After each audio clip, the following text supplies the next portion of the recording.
Fala aí pessoal, sou Jorge Nicola, bem-vindos a mais um vídeo do canal, sempre bom ter vocês por aqui, sem perder tempo, pedir para deixar like, se inscrever no canal e ativar as notificações. Hora de falar sobre André. Que história é essa de que o volante ex-fluminense, que pertence ao Wolverhampton, interessa ao Palmeiras?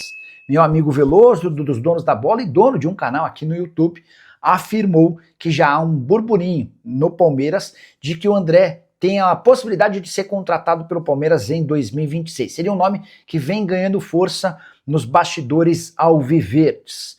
Vale a lembrança de que o Wolverhampton o comprou por 22 milhões de euros na temporada passada. Esse valor equivalia a 136 milhões de reais. Nesse primeiro ano de futebol inglês foram 36 jogos, na atual temporada mais 12 partidas, 9 como titular e 3 na condição de reserva. O contrato do André com o Wolverhampton só se encerra em junho de 2029.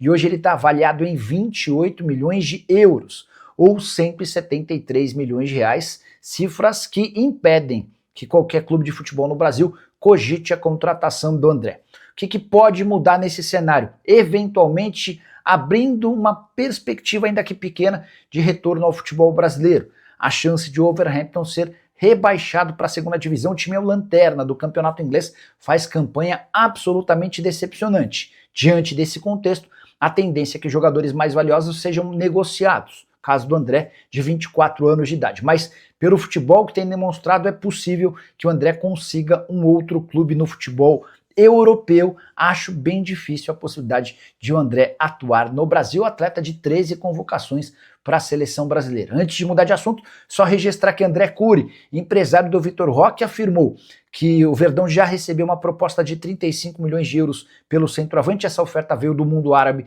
e foi recusada, e o André Cury também assegurou que chegará uma proposta de 50 milhões de euros da Premier League, aquele papo que eu havia contado para vocês na segunda-feira, a perspectiva de um interesse do Manchester United. No Palmeiras, segue valendo aquela máxima de que não há proposta nem sondagem. A impressão é de que o André Cury está tentando cavar e colocar o nome do Vitor Roque na mídia e também no mercado europeu. Bora fechar o vídeo para falar sobre John Arias. O meio-atacante colombiano está sendo, sim, disputado por 3 clubes brasileiros. Fluminense, Palmeiras e Flamengo estão bastante atentos a toda a dificuldade de Arias com a camisa do Wolverhampton.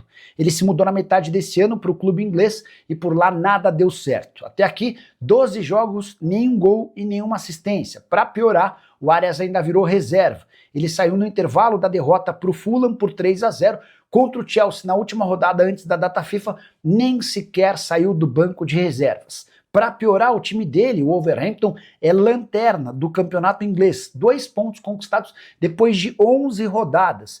E está muito claro que o Wolverhampton será rebaixado ao fim dessa temporada. E é por conta desse rebaixamento que os clubes brasileiros já começaram a disputa para contar com o retorno do atleta. Vale a lembrança de que o Fluminense tem a prioridade na recompra do jogador, ou seja, se o Flu igualar qualquer oferta de times brasileiros, é para o Fluminense que o Arias voltará. Só queria registrar que o Arias ainda pretende continuar no futebol europeu por mais algum tempo. Quando ele deixa o Fluminense para jogar no Wolverhampton, ele aceita ganhar menos na Inglaterra do que ganhava nas Laranjeiras pelo sonho de jogar no exterior, mais especificamente no futebol inglês. A julgar pela fase atual, a passagem dele pelo Wolverhampton deve ser curta. Talvez no máximo até junho do ano que vem, mas o Arias vai dar preferência a clubes do exterior. E já dá para contar que o Galatasaray da Turquia é um dos interessados na contratação do meio-atacante de 28 anos de idade, que enquanto jogava pelo Fluminense deixava excelente impressão. O Flamengo namorava o Arias ainda quando ele jogava no próprio Fluminense. Já o Palmeiras vê a possibilidade da contratação do Arias como um grande negócio, mas qualquer movimentação envolvendo o Arias vai acontecer apenas a partir da metade do ano que vem. Assim que tiver qualquer novidade, volto para contar para vocês. Não esqueçam de deixar like, se inscrever no canal. Hora de falar sobre Palmeiras e Flamengo brigando por um mesmo atacante. Jogador do Boca Juniors chamado Ezequiel Ceballos. Pelo menos é o que garante a imprensa argentina. No início da semana, o site El Crack Deportivo chegou a afirmar que Palmeiras e Boca Juniors discutiriam a possibilidade de uma troca, com o Facundo Torres indo para a Argentina e o Ceballos chegando como reforço do Palmeiras. Nas últimas horas, outro jornalista argentino cravou que Ezequiel Ceballos é alvo do Flamengo.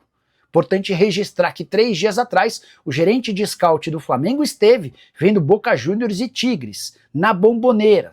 Ninguém sabe ao certo qual o motivo dessa viagem, mas agora a especulação ganha um pouco mais de força. Ceballos vive o melhor momento da carreira dele, são 32 jogos, 6 gols e 3 assistências. Recentemente fez gol e deu assistência na vitória do Boca Juniors contra o River Plate, atleta avaliado em mais ou menos 6 milhões de euros. Atua como ponta, pode jogar pelo lado direito ou pelo lado esquerdo. A pergunta que eu deixo para você: seu time, Palmeiras ou Flamengo, precisa de reforço para ataque? Já usa o espaço para comentário e registra a sua opinião. Bora falar agora sobre a noite de vacilos dos líderes. Tanto o Palmeiras quanto o Flamengo fracassaram.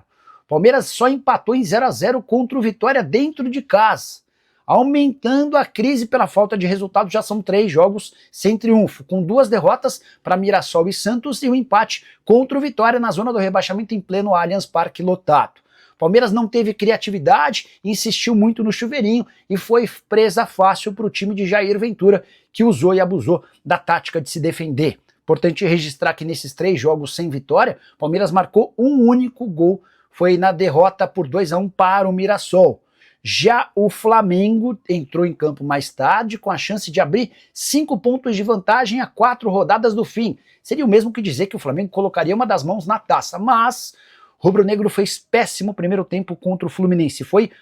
E saiu perdendo por 2-0. O primeiro gol da partida, um golaço do Dulce Acosta. O segundo gol do Serna numa falha do Rossi. Verdade é que o zagueiro jovem do Flamengo recuou mal. Rossi, em vez de deixar a bola sair, foi tentar dominar e permitiu que o Serna roubasse a bola dele e fizesse 2-0.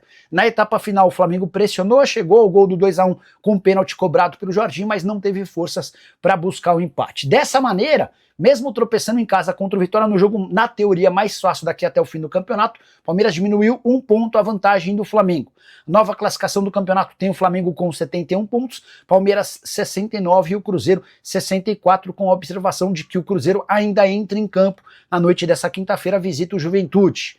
Fui ver as chances de título de acordo com a Universidade Federal de Minas Gerais. O Flamengo aparece como o favorito, a taça 67% de chances contra 29% do Palmeiras, o Cruzeiro com quase 4%.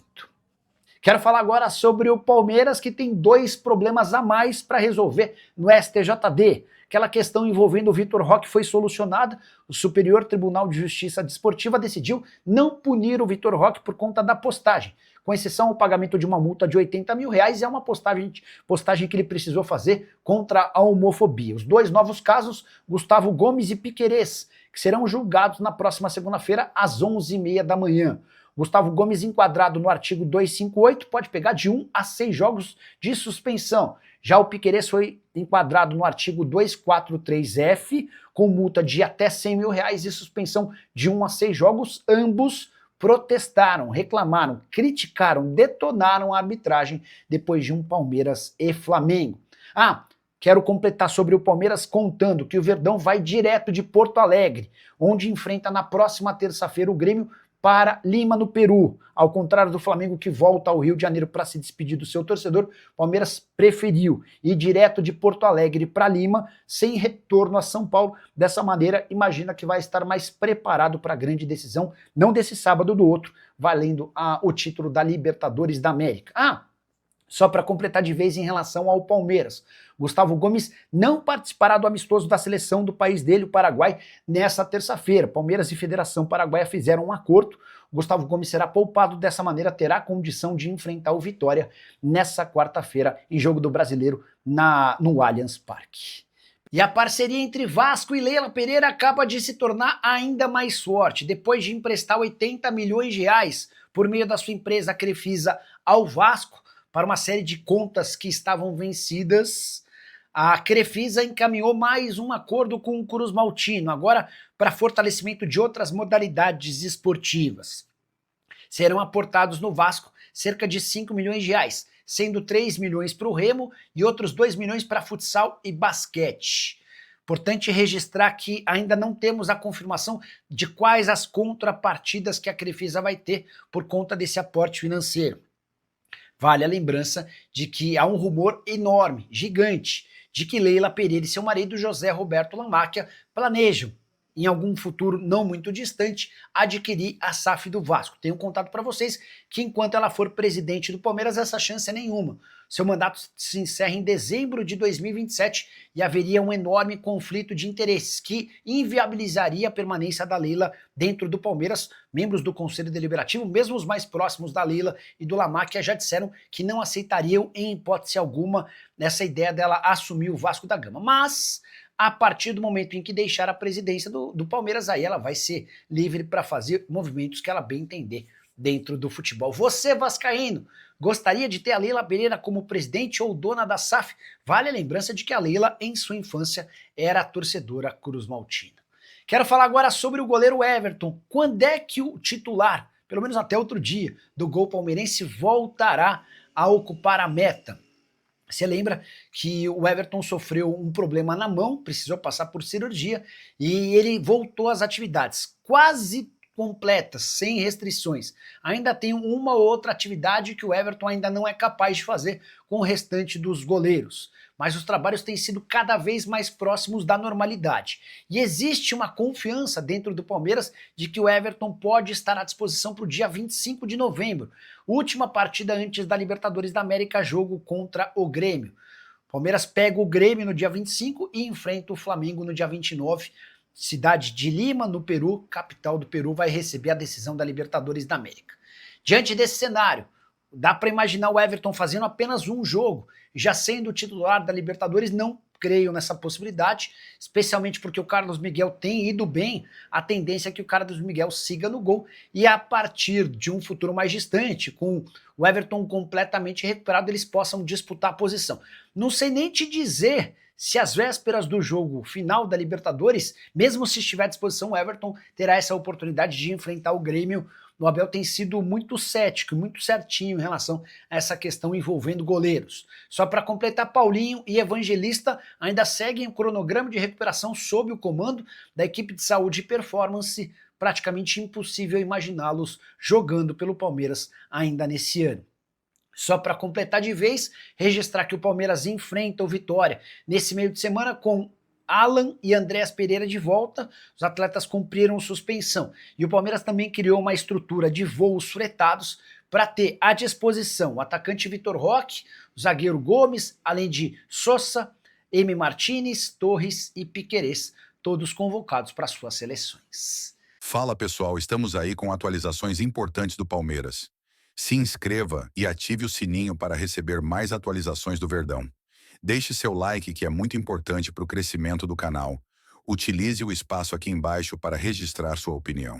Ficamos por aqui com mais esse giro de notícias. Um abraço e até o próximo vídeo.